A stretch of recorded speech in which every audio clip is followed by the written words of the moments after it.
Good morning at good day sa inyong lahat. Ito nga po pala, maaga tayong gumising. Pagkatapos natin magkape, naghahanap po tayo ng makakasama maglaro. At wala nga pala si Pisang Gayo. At shoutout nga pala po, kina paring Willie, kina Kuya Wancho, kay na Pisang Delvin, kay Pisang Joey, Tito Joey ko na pala yun. That's hindi naglaro si Pisang Kadyo. At yun nga po, sina Yoyo, syempre, One Win Malas sa si Master Dong at sa lahat ng mga tropa natin dyan sa morning glory ng morning session o kahit anumang tawag, basta naglalaro sa sa umaga. Yan si Pisa Joey, maglalakad-lakad lang muna daw siya. Tsaka si Master, shoutout sa iyo na nagbabike lang, pinalaro namin. At syempre, hindi mawawala si Master Toto Enrico Gasapus, shoutout sa iyo. Yung bata mo, mainit ang ulo. Syempre, shoutout nga pala po sa mga taga rito sa amin. Ayan, medyo bumili po tayo ng panlaro natin. Idol, Luka Doncic. Yan ay mga panlaro lang pero hindi naman po ganun kamahalan yan. At syempre, shoutout nga pala po sa Adizian ko at si Dana May. Macdo na, naging bato pa. Syempre, eto tayo, umagang-umaga. Shoutout in the morning. Shoutout nga pala po sa Family OG, Mama Mia, Dana Hutot, Mary Grace Villapando, Cheryl Lourdes Pabalate, paring Arvin at paring Jervis at si Elvis Polagay at si Parilet Sebastian. Shoutout sa inyo. At alam niyo naman, itong morning na to, tayo ay nag-aantay na lang po ng oras. Pagtapos po natin magkape dyan, nakita niyo naman po, talagang pinaghahandaan ko yung limahan namin. At yun nga po, nag-flex pa ng muscle, wala namang muscle, puro taba. Medyo lumobo po tayo nakaraang linggo, nung tayo ay nagdo-drive, ay medyo tayo ay naparami ng kain. At shoutout nga pala po kay Ate Pitang Tandang, kay Ate Monica Biera, kay Ate Tess Cuevas Paunlagi, at kay Elsie Palentino. Shoutout sa inyo, yung mga silent viewers at saka po sa mga bagong follow at nagpa-follow sa akin. Maraming salamat po sa inyo lahat at doon po sa mga nagtitiwala at sumusuporta sa akin ng palihim. Thank you so much. Eto nga po, naghahanap tayo ng mga marites pero wala po tayong mga marites. Tapos nung kinuha ko na po yung aking kasapatusan dahil alam ko may mga tao na doon sa court na nag-aantay, dito po tayo dumaan. At shoutout nga pala po kay Kuya Larry at kay Ate Leona na nag-aayos ng kanyang paninda at kinati nene, napadaan po tayo dyan. At syempre wala po mga kamartes pa at wala po pa ako maimamarites. Alam nyo naman dito, medyo nakalak pa po yan. Kaya tayo, umikot naman tayo sa may papunta kina Wilbic Abalos at kay kinakapatid na Wilmer Abalos. Doon po sa papunta sa Pear Factor at nakita ko po si Kuya Efrem. At syempre nakita ko po yung mga magdaragat na may paahon. At syempre, dito tayo, lalampas lang po tayo dyan si Ate Mileng. Lahat po naman na babanggit ko ay mga tiyahin or close family or kapitbahay. At nakita niyo po dyan, may isang chismosa, si Isabel. At shoutout nga pala po kay Ate Cecil at kay Kuya Ingo. Ayan, kina Kuya Anda. Kaya lagi ko pa nakikita yan. Hindi po ako nag-almusal sa umaga, pero nagko-coffee pa tayo. Alam niyo naman po, eto dito, papunta po ito ng Pear Factor. Dati pa, sanay na sanay akong dumaan dito kahit madaling araw at walang ilaw.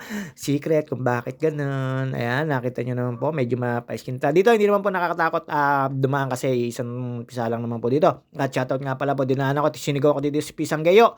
At hindi ko alam, baka wala pa po siya o tulog pa. Yayain ko sana maglaro at dito po tayo dumaan. Hindi po tayo doon dumaan sa may lechonan or doon sa may kabila. Dito wala po masyadong chismosa dito. Ay, excuse me po. Dito po ay medyo Pear Factor ang dadaanan mo pero makikita nyo po yung tubig or ilog or kung ano man tawag sa inyo dito. Basta ito galing po yan sa ilog sa amin, yung mga tubig na yan. Kaya galing po sa mga resort or sa bundok. Diretso po yan ng papuntang Laguna Lake. At yun nga po, ito, dire-diretso lang po yan. Nakita nyo naman po, dito po may makakasalubong kayo. Kailangan yung tumagilid dahil hindi naman po pwede ng salubungan dito. Kailangan magbigayan, parang sasakyan lang yan. Nakita nyo naman po yung mga bangka ng mga taga rito. At syempre meron bangka dyan si Pisan, Sunny Senzil. At nakita nyo naman po, wala pong maahon. Mga kakilala rin po yan, mga pinsan din naman po yun or mga kumparehan na may-ari niyan. At pagka mababaw po, lahat yan di motor kasi mahirap po managwan o papanig dyan. Dati napakalalim po niyan at may burak pa. Pero ngayon, siyempre, puro po galing na sa bundok na kalupaan. Minsan, meron po dyan buhangin. Kung gusto nyo pong mga gano'n, look for Kuya Tony or si Pinsan Ebu. Pagka gusto nyo pong umorder ng buhangin, sako-sako, di ko alam kung magkano po isa.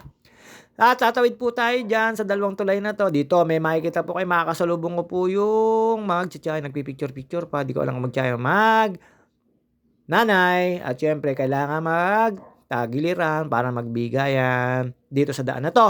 At dumaan po ako kay Nathan at kay Putut sa bahay nila Kuya Nick at, napayapa kong si Ate Ida, kasama niyo si nanay, ayan tagiliran po tayo. Kailangan po magbigayan dahil hindi po talaga kasya. At dito po inantay ko pong umahon diyan yung isang magdaragat, akala ko po may huli, ako sana ay bibili kahit papaano may pagbibigyan lang po tayo ng isda. At siyempre wala po siyang huli pero napakalaki po nung motor, nakita ko po yung motor, 'di ko po alam kung 'di jeep o 'di ano yung motor ng bangka na 'to, ayan inaantay ko lang po siya. Ayan nakita niyo naman po malinaw po 'yan pero malimit, meron diyang gagaling sa human being. Siyempre makita niyo lulutang-lutang diyan. Kakainin ng mga tilapia, yun ang nagpapasarap dun, ayan, ang lakas po ng motor na yan, napakalaki po ng motor na yan. At siyempre sa mga taga rito sa'min kakilala po yan, puwede kayong umorder diyan ng mga hito, dalag o anumang ano.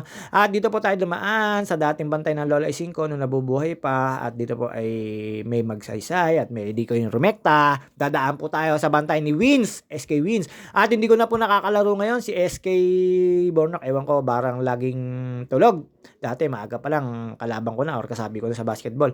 At ito ay limahan lang po, dito po tayo dumaan. Dito binabaha po dati to pagka po malakas ang ulan or may bagyo, abot po dito ang tubig. Daan po tayo sa bahay ni na Putut at ni Tan. Shoutout sa inyo. At syempre, dire-diretso lang po yan.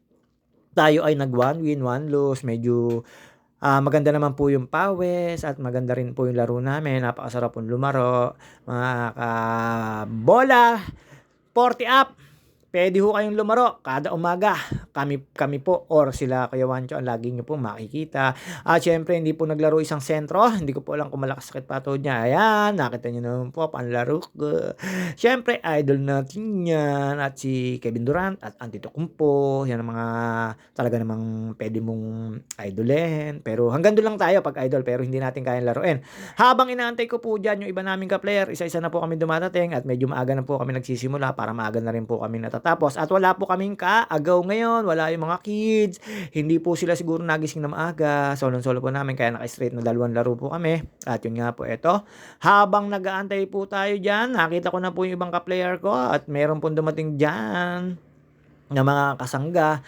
At ito nakita niyo po si Yoyo, Yoyo, shoutout sa iyo. Ayan, takbo, warm up. Kailangan mo rin mag-warm up pagka kasi nasa edad ka na, medyo bigla kang lalaro, masakit sa tuhod, magano. Ayan, nakita niyo naman po mag-warm up si Yoyo, bike pa, niyayag pa ako mag-bike niyan. At sa mga kasama ko po sa bike, sa 18, Marinduque, shoutout sa inyo. Siyempre, naghahanda na po tayo after po nito. Sabado, Linggo, papadyak tayo. Ayan, feeling tayo. Alam niyo naman po, ayan. Diyan, nakunan ako ng picture ni Master Toto Gasapos, di ko alam na nandyan. Ewan ko ba naman kay Master Toto, di ko napansin. At syempre, alam nyo naman po tayo, eto tayo, wala po ibang kalaro natin, sina Edmond, wala po, at saka sina Philip. At si Pinsan, hindi naman po pwedeng maglaro na mga ganyan. At si Peter Jun Sipon, Toby Lakap. At syempre, shoutout nga pala kay Boss Yael, Gian Yael Palentino. At eto nga po, good morning sa inyo lahat, sa mga kasangga natin. At dito po, tayo naglaro lang na naglaro. Papawis lang naman po ang ginagawa namin lagi dito at sa mga nanonood po lalo po sa YouTube ko, JT Sakalam, yun po ang YT ko. Shoutout po sa lahat ng mga ka-followers ko or ka-YouTube ko. At lahat ay hindi porki ay ina-upload ko po lagi lahat sa YouTube. Mapapanood niyo po ito sa YouTube ko, JT Sakalam. At syempre, alam niyo naman po tayo. Ayan, feeling tayo. Tapos nagsimula na po kami diyan. Lagi ko pong kapiks diyan si Master Dong. Ayan, nakita niyo naman po 'yan. Ayan, laro na po kami diyan. Simula na po 'yan. Tapos medyo malas po lang tayo. Feeling point guard po tayo. At alam niyo naman po tayo, syempre pagka medyo malas ka sa shooting or sa pag-shoot, gawin mo, mag-point guard ka, feeling point guard. At syempre nagpo-point forward tayo, nagse-center tayo. Ayan, wala, baldog. Kasi po syempre takbo ng takbo, dribble. Medyo nakapagod din po yung dumipensa, dumribble, tapos titira ka pa, mas maganda, masis ka na. Puro shooter po yung kasapi natin dyan. Ayan, nakita nyo naman po yung naka-blue na yan. Naka-jersey pa. Kaya lang, una, panalo kami, pero yung pangalawa, medyo talo tayo. Medyo, syempre, pagka ganung, ang laro naman talaga, ay kailangan din win or lose. Ayan, isa pang ikot namin. Nakita niyo naman po, piling na piling tayo, piling player, limahan lang naman ang kayang gawin. Sa liga wala naman, baldog naman ang JT niyo at yun nga po, eto tayo ay medyo matatapos na yan, dribble lang, look for open man. Lagi lang po tayong namamasa diyan at yung mga kakampi naman natin ay shooter, lagi po naka-ready. At yan po mga ka-JT, hindi na po magtatagal tayo diyan, lagi na lang po natin kinukuha yung bola diyan pero naghahanap tayo ng mapapasahan lagi. Babus mga ka-JT, see you on my next video. Hanggang dito na lang po muna, matatapos na po kami maglaro. Bye-bye.